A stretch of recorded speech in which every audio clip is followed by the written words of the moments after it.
मारहाण प्रकरणात अटकेत असलेल्या सतीश भोसले उर्फ खोक्याला पोलिसांकडून व्हीआयपी ट्रीटमेंट देण्यात येत असल्याचा व्हिडिओ सोशल मीडियावर व्हायरल झाला होता। या घटनेची गंभीर दखल घेत पोलिसांनी सतीश भोसले उर्फ खोक्याला व्हीआयपी ट्रीटमेंट देणाऱ्या 2 पोलीस कर्मचाऱ्यांचं तडकाफडकी निलंबन केलंय। विनोद सुरवसे आणि कैलास खटाणे अशी निलंबित करण्यात आलेल्या पोलीस कर्मचाऱ्यांची नावं आहेत। याशिवाय ठाणेदारांनाही कारण दाखवा नोटीस बजावण्यात आली आहे।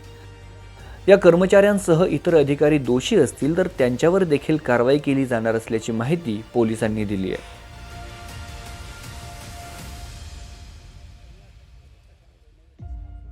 काल जे जिल्हा कारागृह परिसरामध्ये जे कथित व्हिडिओ व्हायरल झालेला आहे त्यामध्ये जे 2 अंमलदार आहेत त्यांचं वर्तन, त्याचप्रमाणे ठाणेदाराचं वर्तन हे अत्यंत अशोभनीय आहे।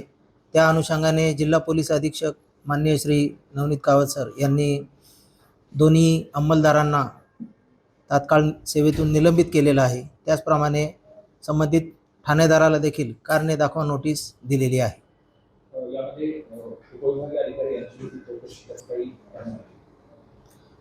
सध्या तरी प्राथमिक या संबंधितांवरती कारवाई करण्यात आलेली आहे। त्यामध्ये इतर कोणी अधिकारी किंवा अंमलदार जर कसूरवार असतील तर त्या अनुषंगाने देखील चौकशी करण्यात येईल। पोलीस कर्मचारी अधिकाऱ्यांना तुम्ही नोटीस बजावणार काही नियमांचं पुन्हा एकदा आठवण देणार तुम्हाला या संदर्भात काही कार्यवाही आहे?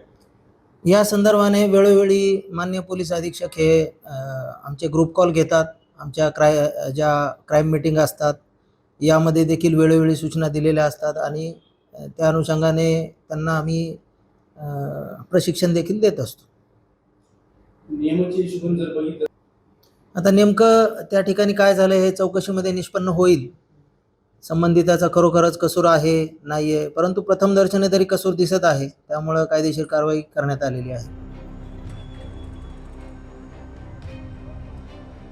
सतीश भोसले उर्फ खोक्याला शिरूर न्यायालयानं 14 दिवसांची न्यायालयीन कोठडी सुनावली आहे। कोठडी सुनावल्यानंतर कारागृहात जाण्यापूर्वीच त्याला व्हीआयपी ट्रीटमेंट मिळत असल्याचा कथित व्हिडिओ सोशल मीडियावर व्हायरल झाला होता।